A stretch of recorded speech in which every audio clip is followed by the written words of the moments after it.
విరువబడిన తర్వాతని దేవుడు ఆశీర్వదిస్తాడు.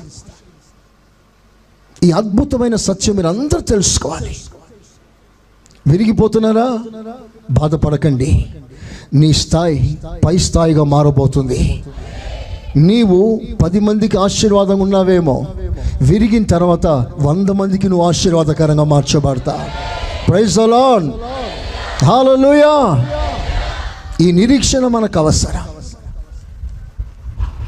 బైబిల్లో భక్తుడైన యాకోబు తన కాన్సెప్ట్ అంతా ఏమిటయ్యానంటే, ఆశీర్వదించబడాలి,